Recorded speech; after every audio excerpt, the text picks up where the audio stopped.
You've been hearing a lot of noises around, people are saying that this is a face-off which is taking place between the judiciary and the government. Collegium system is at the heart of this entire face-off. Let's very quickly, on Breaking News Explain, give you a lowdown, a full, quick sheet on what the collegium system is, which is at the center of this entire controversy.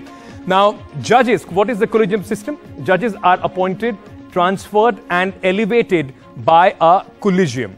Now, Supreme Court collegium, the CJI plus 4 senior most judges, they form the collegium which elects the judges. The HC collegium is Chief Justice of the High Court and 2 other senior most judges. Now, the government, ladies and gentlemen, has zero role as far as the selection of the judges is concerned. Collegium sends final names of the judges to the appointed government. Like we've been seeing that, the government can then raise objections or seek clarifications. The government is bound to appoint the judges if the collegium reiterates the same names. Now, the government does its checks and balances. There are investigations that take place and then they can raise objections. But if the court says no and gives an explanation about these objections, then the government is bound by the advice of the collegium system. Now, when did the collegium system come into effect? The collegium system came into effect in the year 1993. Now, a 9-judge bench changed the earlier system. The changed meaning after the consultation with to, after concurrence with in Article 124/2. The change took away the government's power or the government's say in appointment of the judges. So they were not, the collegium was not bound by the government's advice. They just had to take government's advice. It was up to them what they make of that advice. There has been certain criticisms of this collegium system as well. What is the criticism? And that is why there is a lot of conversation going around whether it needs to be changed. But what are the criticisms that people talk about? Non-transparent, closed-door affair.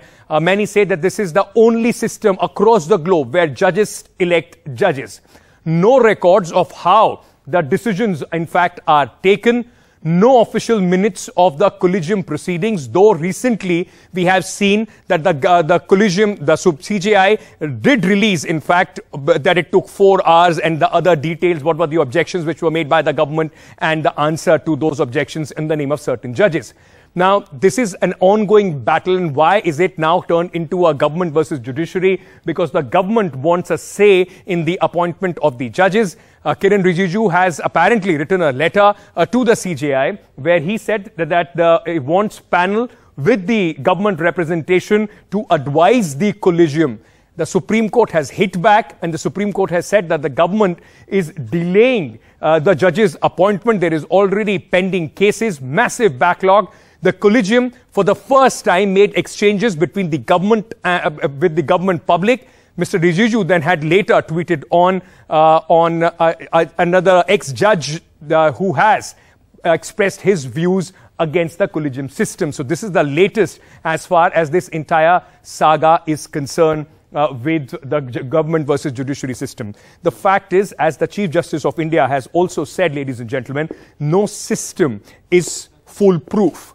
But at this moment, this is the laid down principle, this is the laid down law, and till the time some change happens, collegium is how the judges will be elected.